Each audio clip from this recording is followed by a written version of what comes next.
하나님 말씀은 신약성경 베드로후서 3장 8절에서 13절까지 이 말씀입니다. 신약성경 386면에 있습니다.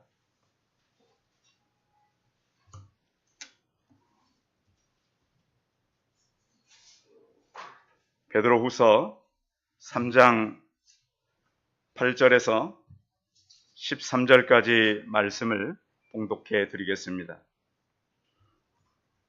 사랑하는 자들아, 주께는 하루가 천년 같고 천년이 하루 같다는 이 한 가지를 잊지 말라. 주의 약속은 어떤 이들이 더디다고 생각하는 것 같이 더딘 것이 아니라 오직 주께서는 너희를 대하여 오래 참으사 아무도 멸망하지 아니하고 다 회개하기에 이르기를 원하시느니라. 그러나 주의 날이 도둑같이 오리니 그날에는 하늘이 큰 소리로 떠나가고 물질이 뜨거운 불에 풀어지고 땅과 그 중에 있는 모든 일이 드러나리로다. 이 모든 것이 이렇게 풀어지리니 너희가 어떠한 사람이 되어야 마땅하냐? 거룩한 행실과 경건남으로 하나님의 날이 임하기를 바라보고 간절히 사모하라. 그날에 하늘이 불에 타서 풀어지고 물질이 뜨거운 불에 녹아지려니와 우리는 그의 약속대로 의가 있는 곳인 새 하늘과 새 땅을 바라보도다. 아멘. 옆 사람과 서로 인사하겠습니다. 만나서 반갑습니다. 예, 감사합니다. 예.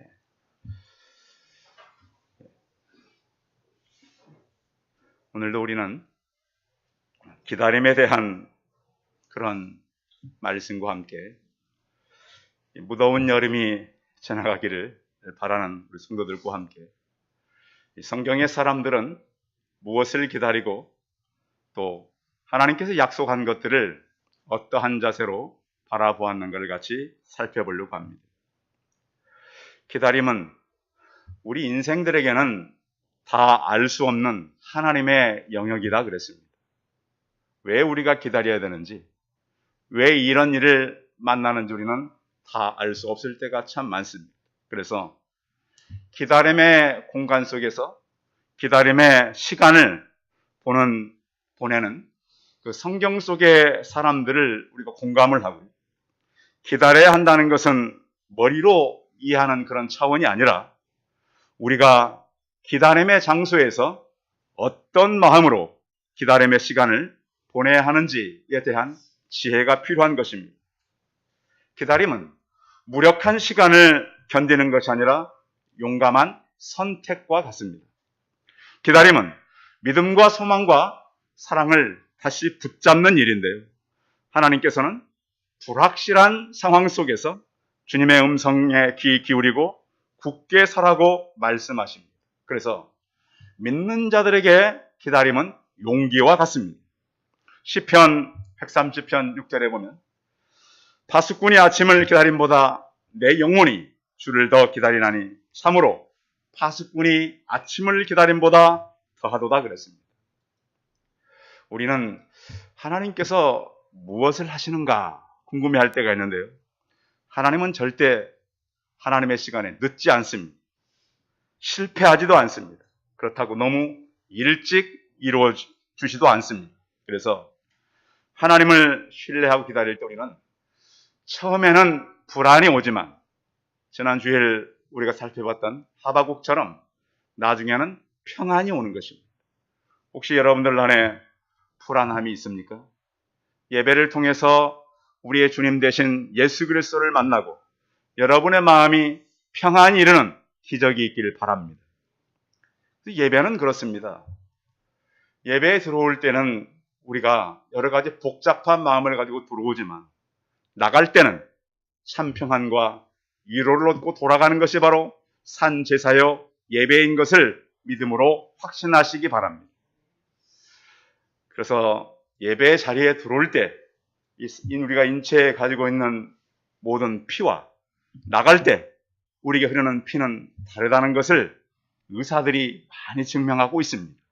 그래서 오늘 우리는 베드로를 통해서 신약시대에 베드로가 말하는 그런 기다림, 그리고 그 기다림은 어떻게 이루어졌는가를 좀 같이 살펴보려고 합니다.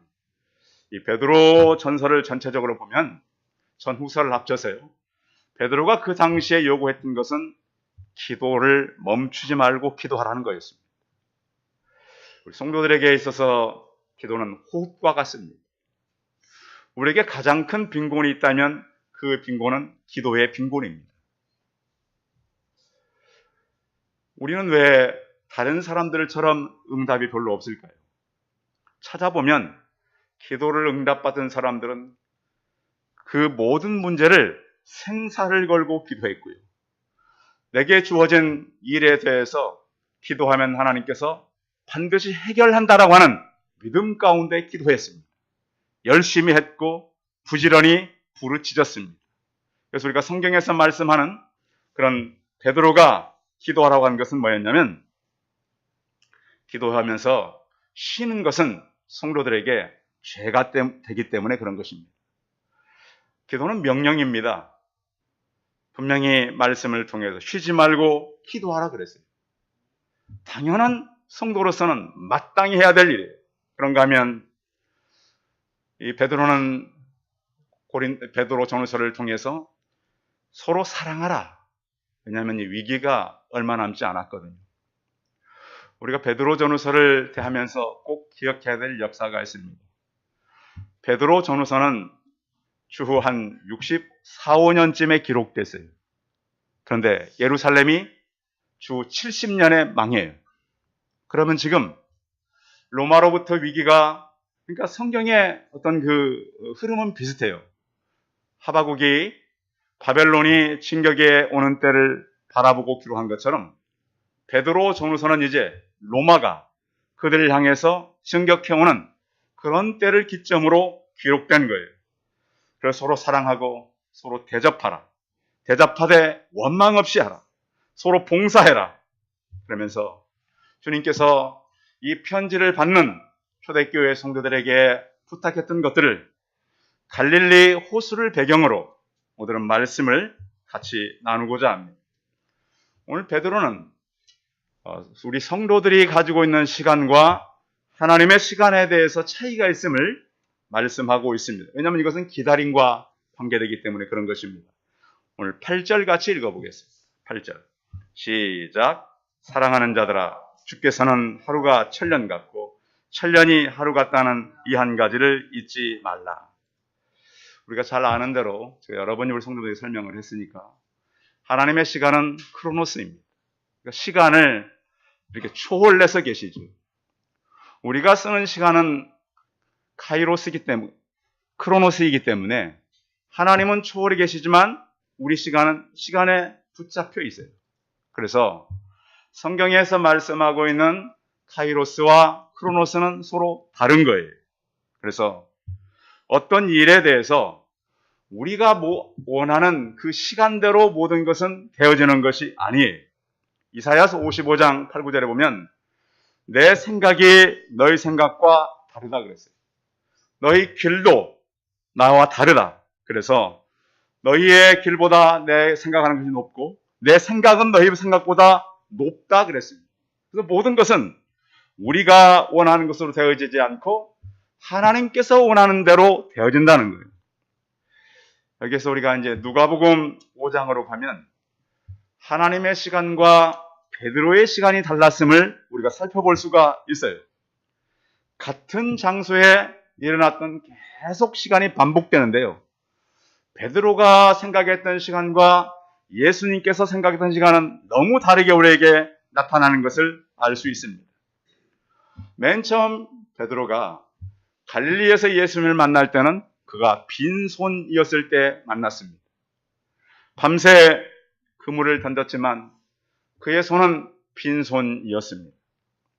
성도 여러분, 지금까지 인생을 살아오시면서 나는 왜 이렇게 빈손인가? 혹 그런 말씀이 내게 적용된다면 그렇게 될 때는 반드시 하나님의 정해진 그러한 계획이 있습니다.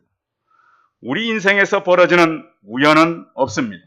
그런데 예수님께서 빈손인 그 베드로에게 다가오셔서 그의 배를 육지에서 떼기를 청하시고 말씀을 전하셨습니다.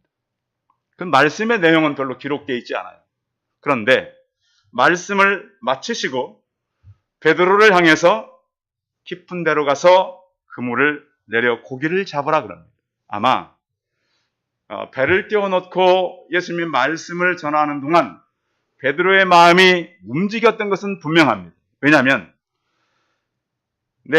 밤새 내가 그물을 던졌지만 잡은 것이 없지만 주의 말씀에 의지해서 내가 그물을 내리겠습니다 한 걸 보면 분명히 베드로는 그 예수님의 말씀 속에서 무언가 새로운 것들을 믿게 된 것입니다. 그런데 사람에게 있어서요, 실패한 것을 다시 한다는 것은 참 어렵습니다. 그런데 하나님은 그 실패한 것을 다시 하라고 말씀할 때가 있다는 거예요. 이것이 바로 베드로의 시간과 예수님의 시간의 차이점입니다. 베드로는 밤새 아무것도 잡지 못했지만 말씀을 듣고 다시 그물을 내렸더니 엄청나게 고기가 잡혔습니다. 지난밤의 시간은 베드로의 시간이었지만 아침에 그물을 내리는 시간은 누구의 시간이었습니까? 하나님의 시간이었습니다. 그래서 우리는 내 생각과 내 계획에 의해 사는 것이 아니라 하나님의 시간에 의지해서 우리는 살아가야 합니다. 얼마나 많은 고기를 잡았던지 그물이 찢어졌다 그랬습니다. 다른 배를 불러서 두 배에 실었는데 두 배가 잠길 정도로 고기는 많았습니다. 이 기적 앞에 베드로는 주여 나를 떠나소서 나는 죄인입니다. 이렇게 시간들을 보냈던 베드로. 그래서 하나님께서 우리에게 말씀하시는 하루, 또 우리가 생각하는 하루가 차이가 있다는 거예요. 그래서 베드로가 빈손이었던 밤의 시간과 예수님을 만나고 많은 고기를 잡았던 아침의 시간을 바라보면서 그 갈릴리 바다는 다시 3년 후로 우리를 소개합니다. 자, 예수님을 열심히 따라다녔는데 예수님이 결국은 십자가에 못 박혀 죽었거든요. 예수님 따라다니다가 끝까지 배반하지 않는다고 하는데 배반했거든요. 그 모든 실패의 시간이 베드로에게는 있었습니다. 그래서 3년 후에 다시 이 베드로는 바닷가로 향하게 됩니다. 그 바다는 여전히 똑같습니다. 그런데 3년 전과 다른 것은 몇 사람이 더 추가됐다는 거예요. 자, 예수님이 처음에 부를 때는 갈릴리에서 4사람이 갔어요. 예수님 십자가에 못 박히고 나서 다시 왔을 때는 7명이 돌아왔어요. 자, 어부가 많아진 겁니까? 제자가 많아진 겁니까? 여러분 어떻게 보세요? 제자는 고사하고 이제 어부들만 많아졌습니다. 3년 전에 4명이 따라갔지만 그 따라갔던 4명 중에 1명은 또 오지 않았어요. 그래서 7명이 같이 예수님을 버리고 다시 바닷가로 향해서 그들이 고기를 잡으러 가는데, 근데 베드로를 보면요, 베드로는 참 이 일을 선동을 해요. 아니, 고기 잡으러 갈 거면 조용히 가지. 뭐라 그래요? 나는 물고기 잡으러 가노라. 꼭 애들이 뭐 할 사람 여기부터 하는 거 똑같아요. 근데 베드로를 보면 3년 전 그때나 그렇게 신앙 고백을 했지만 십자가 사건 이후 부활 이후인데도 여전히 다시 바다로 가고 있는 베드로의 모습을 볼 수 있습니다. 그래서 그들은 다시 가서 그 옛날처럼 열심히 고기를 잡아요. 아마 베드로가 한번 잡고 중간에 휴식하고 다시 돌아갈 마음은 없었던 것 같아요. 그래서 그들이 이제 얼마나 재밌게 고기를 잡았던지 요한복음 21장 4절 같이 한번 찾아보겠습니다. 요한복음 21장 4절.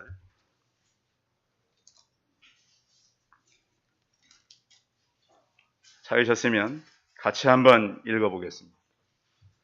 요한복음 21장 4절 시작.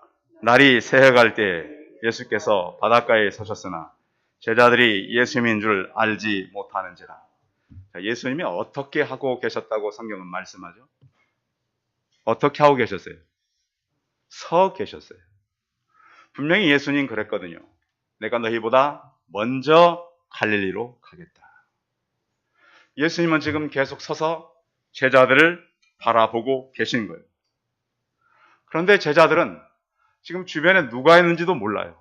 열심히 고기를 찾고 있어요. 그런데 그날로 역시 한 마리도 못 잡는 거예요. 다시 누구의 시간? 베드로의 시간으로 온 거예요. 그래서 멀리서 누군가가 이렇게 물어봅니다. 얘들아, 너희에게 고기가 있느냐? 없나이? 그리고 다시 주님께서 배 오른편에 그물을 던지라 했더니 이번에는 고기 숫자가 나와 있어요. 몇 마리? 153마리. 그런데 요한이 그 거리를 예수님과 그들의 거리를 재놨어요. 50칸쯤 되더라. 여러분 50칸은 먼 거리일까요? 그 당시 규빗으로 재면 정확하게 90m예요. 예수님과 제자들이 고기 잡던 거리는 90m예요. 예수님이 앉아 계셨다고요? 서 계셨다고요? 제자들이 알아봤다고요? 못 알아봤다고요? 전혀 알아보지 못했다고. 그런데 갈릴리 호수가 얼마나 크냐면 갈릴리 호수는 이 남북의 길이가 21km예요. 호수가 21km면 굉장히 크죠. 이 동서의 길이는 11km예요. 그래서 사람이요 바다 같은 데 서서 육안으로 볼 수 있는 저 끝에 이 하늘과 바다가 만나는 지점이 있죠. 그게 한 5km 정도 된대요. 그러면 바로 앞에 90m 앞에 있는 예수님이 보였겠어요? 안 보였겠어요? 보였어요. 그런데 인지하지 못했어요. 그런데 예수님은 그 자리까지 찾아오신 거였습니다. 그래서 그 자리에서 예수님은 요한복음 21장에 보시면 베드로에게 물어봅니다. 내가 나를 사랑하느냐? 베드로가 3번씩이나 부인했던 그 질문을 사랑하느냐고 했으면 물어보셨습니다. 그런데 이 예수님의 질문을 보면 내 양을 먹이고 치라고 말합니다. 그런데 거기서 물어볼 때 그 양들이 조금은 차이가 있습니다. 어린 양, 중간 양, 어린 양, 어른 양으로 구분할 수 있어요. 그래서 이제 너가 다시 내 양을 먹여라고 부탁을 합니다. 그런데 여기에서 부탁하고 있는 이 양을 먹이는 목자는 굉장히 전문가적인 용어를 포함하고 있어요. 3년 전에 베드로는 그 바다에서 나는 죄인입니다. 나를 떠나주십시오. 그런데 3년 후에 예수님은 내 양을 먹이라고 부탁하셨습니다. 이것이 바로 베드로가 살았던 3년 전과 3년 후의 내용입니다. 그래서 예수님은 그 약속, 오늘 베드로는 그 약속에 대해서 말씀하고 있는데요. 9절 같이 읽어봅니다. 9절 시작. 주의 약속은 어떤 이들이 더디다고 생각하는 것 같이 더딘 것이 아니라 오직 주께서는 너희를 대하여 오래 참으사 아무도 멸망하지 아니하고 다 회개하기에 이르기를 원하시느니라. 그러니까 예수님이 가시고 사람들은 금방 올 줄 알았어요. 근데 금방 오지 않은 거예요. 다시 우리가 갈릴리 바다를 돌아간다면 제자들이 이 바다에 올라왔을 때 육지에 이 숯불이 놓여 있었고 그 위에 생선도 있었고 떡도 준비되어 있었습니다. 예수님은 제자들이 허탕칠 걸 아시고 그 자리에서 기다리고 계셨습니다. 여러분 생선을 어떻게 요리하면 가장 맛있을까요?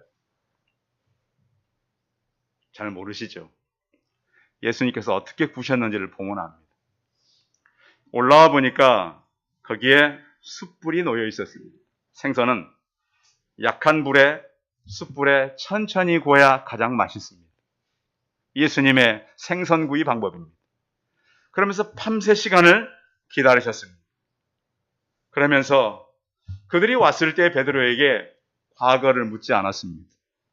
야, 베드로, 다 배신해도 너만은 그러지 않았어야지.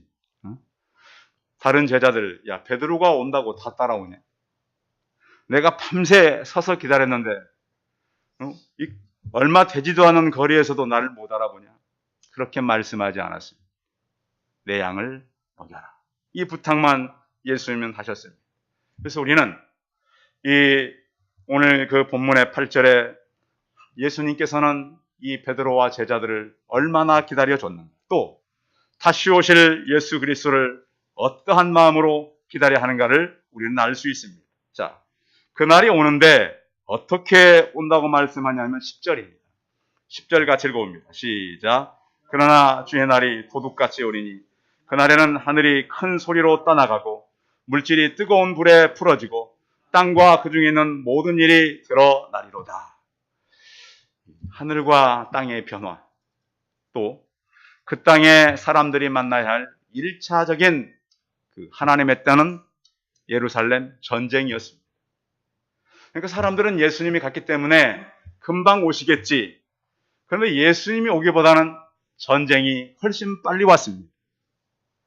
이 갈릴리 지역이 얼마나 풍성한 곳이냐면 2000년 전에 기록된 역사를 보면 이렇게 기록되어 있습니다. 땅이 너무나 비옥해서 게으른 뱅이까지도 그 땅에서 농사를 짓기에 그 땅에 이주할 정도로 그 땅은 비옥했다고 기록되고 있습니다.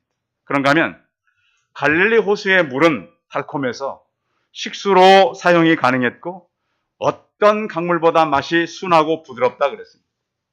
또한 넓은 호수에서 퍼낸 물은 굉장히 시원했고, 또 갈릴리는 광활한 지역이고 수많은 이방 나라로 둘러싸여 있기 때문에 전쟁이 나도 저항할 수 있는 좋은 장소였습니다. 또 갈릴리에서는 전쟁에 익숙한 사람들이 많이 있었고 그곳은 언제나 풍요한 땅이었습니다. 이 갈릴리는 1년 중에 10개월 동안 포도 무화과 과일을 먹을 수 있는 곳이었고, 또 그 기간 동안에 그 과일 아니라도 많은 과일들이 그곳에서 나왔습니다. 그래서 그 지역에 이제 베드로가 말하고 있는 것은 주의 날이 도둑같이 오게 될 것이다. 그런데 예수님이 떠나고 얼마 있지 않아서 로마가 그들을 쳐들어왔습니다. 갈릴리 근처에 보면은 유대인의 그 당시에 이 제사장이었고 사령관이었던 요세푸스의 기록에 의하면 거기에 요타파타라고 하는 성이 있습니다. 그러니까 로마 군대가 들어올 때 가장 먼저 만난 성입니다. 그런데 재밌는 것은 오늘 본문 말씀에 10절에 보면 물질이 뜨거운 불에 풀어지고, 물질이라는 의미는 군대가 정렬하게 줄을 맞추어서 서 있다는 의미도 같이 포함합니다.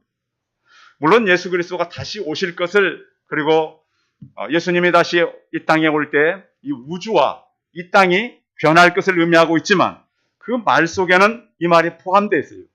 드러난다, 이 말은 타서 없어진다, 이 말이 포함되고 있는데, 그 당시에 로마의 군인이었던 우리는 디도 장군에 의해서 예루살렘이 무너졌잖아요. 그런데 가장 먼저 싸웠던 요타파타는 그의 아버지 베스파시안 장군이 군사들을 데리고 왔어요. 이 장군은 세계의 전쟁을 참여했던 유능한 전쟁이에요. 그래서 갈릴리에서 도저히 막지를 못해요.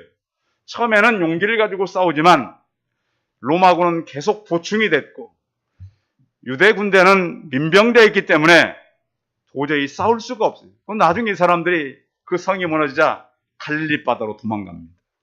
로마 군대도 역시 배를 가지고 갈릴리 전쟁을 하는데 갈릴리에는 도망갔던 한 사람도 살아남지 못합니다. 그러니까 주후 70년 그 무렵에 갈릴리는 피바다가 될 것을 예수님은 보고 계셨습니다. 얼마 있지 않아서 적들과 끝까지 싸웠지만 승리할 수 없었고, 이 군대는 다시 어디로 진격해 가야 되냐면 예루살렘으로 진격해 갔습니다. 토성을 쌓고 그곳에 있는 110만의 사람들이 죽고 9만 6천 명이 광산이나 지금 로마에 남아있는 콜로세움을 그 사람들이 세운 겁니다. 거기서 끝이 아니라 예루살렘 성이 불타자 최후의 항전지 마사다로 도망갑니다. 960명이 그곳에서 로마군과 싸우지만 전쟁이 될 수 없어서 모든 사람들이 다 사결남으로 끝납니다. 로마의 전쟁은 신기하게도 요타파타도 그랬고 예루살렘도 그렇고 마사도 그렇고 다 토성을 쌓아서 이겼습니다. 그래서 우리는 이들이 얼마나 초대교회 성도들이 어려움을 만났는가. 그런데 그러한 상황 속에서 그들이 해야 할 것이 있는데 바로 그들의 행실과 그들이 해야 되는 영적인 일이었습니다. 자, 이러한 어려움이 온다 할지라도 그들이 할 일은 무엇인가에 대해서 이렇게 말씀합니다. 오늘 말씀 거기 11절 같이 읽어봅니다. 11절 시작. 이 모든 것이 이렇게 풀어지니 너희가 어떠한 사람이 되어야 마땅하냐. 거룩한 행실과 경건함으로. 거룩한 행실, 경건함. 거룩한 행실은 뭐냐면 구별된 삶을 살아가라고 하는 것입니다. 또 그들에게 있어서 하나님께서 맡긴 경건함. 그것은 또 성경의 경건함은 홀로 된 여인들 또 홀로 살아가는 아이들 돌보는 것을 경건이라고 말씀하고 있습니다. 그래서 너희가 그날이 올수록 멸망하지 않으면 이 모든 것이 불타고 없어질 텐데 그것을 준비하고 너희가 해야 될 것은 하나님 나라를 바라보는 것입니다. 자, 12절 같이 읽어봅니다. 12절 시작. 하나님의 날이 임하기를 바라보고 간절히 사모하라. 그날에 하늘이 불에 타서 풀어지리니 물질이 뜨거운 불에 녹아지려니와. 그런 위기와 어려움이 올 텐데 너희들이 기다리면서 하나님의 나라를 바라봐라.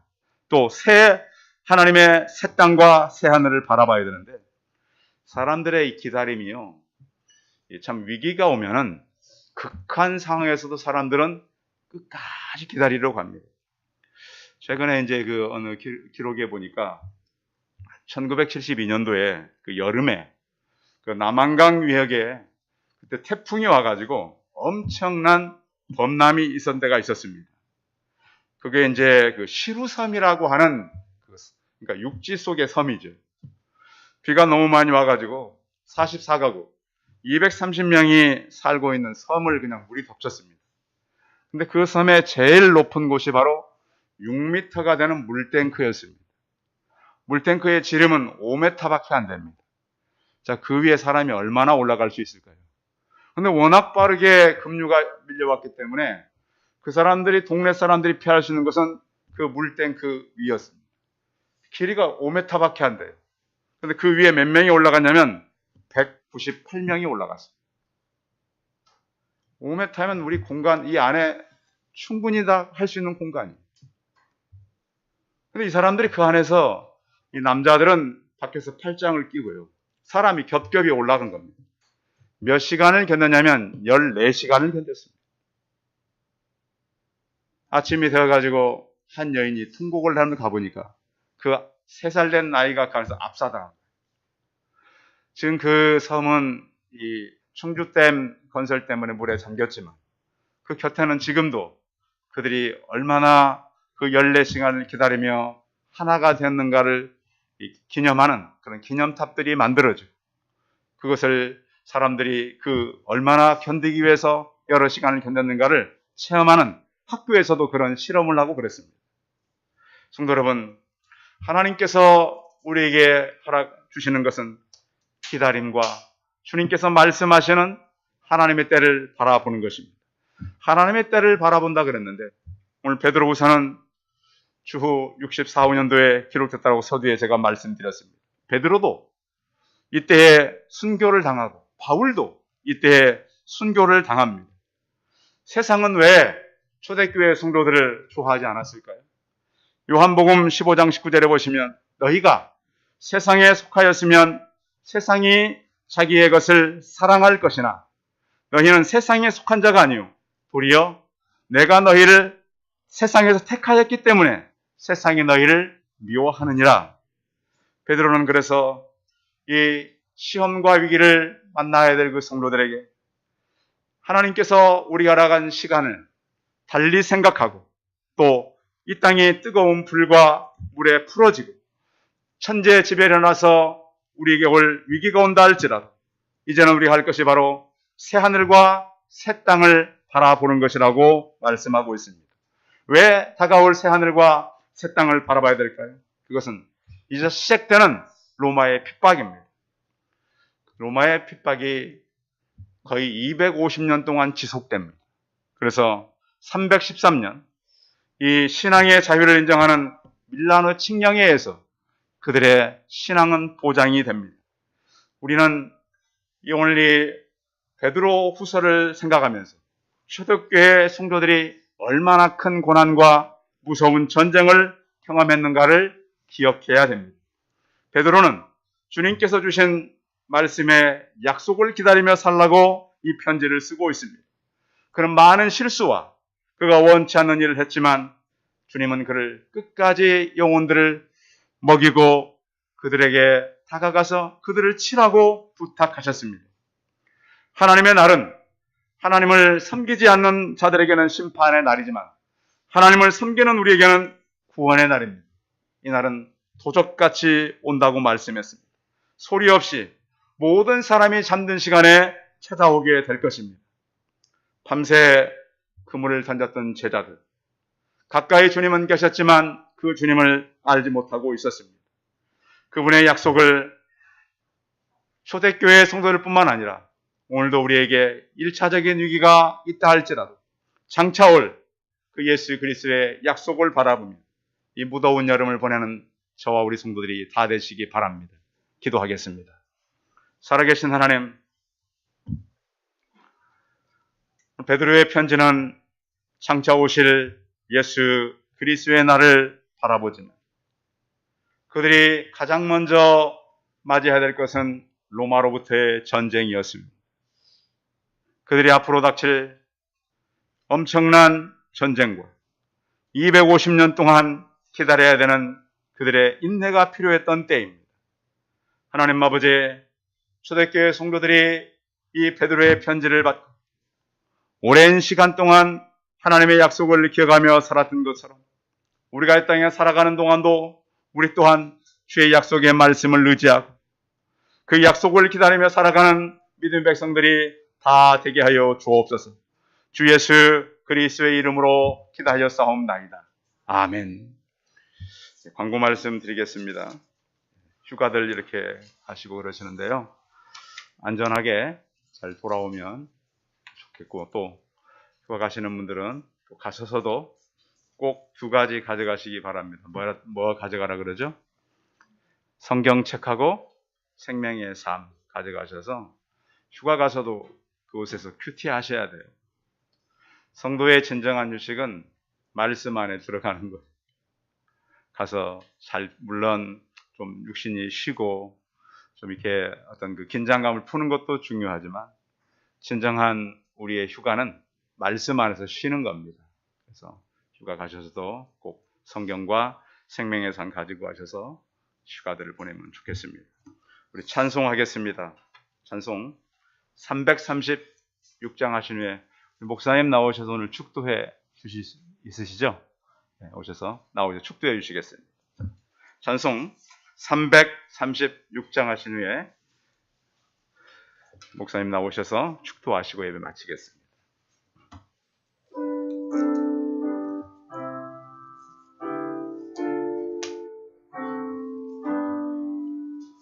혼란과 핍박 중에도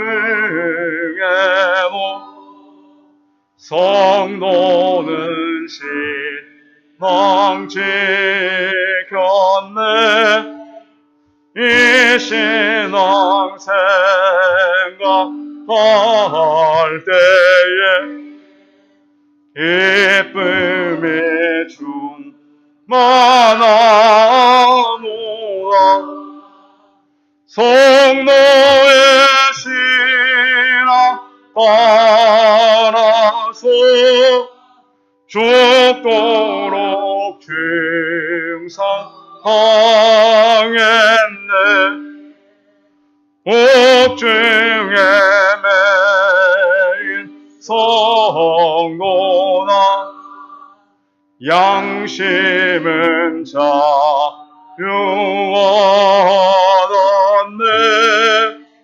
우린 오고 난 바 죽어도 영광 되도다.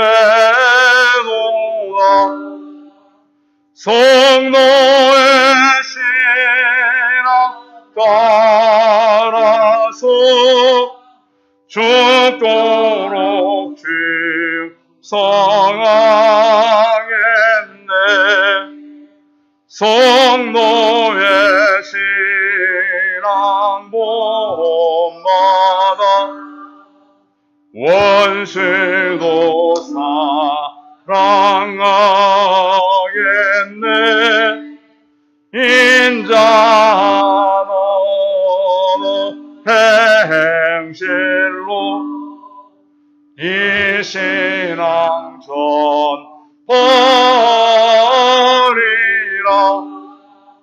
성도의 신앙 따라서 죽도록 충성하겠네. 아멘.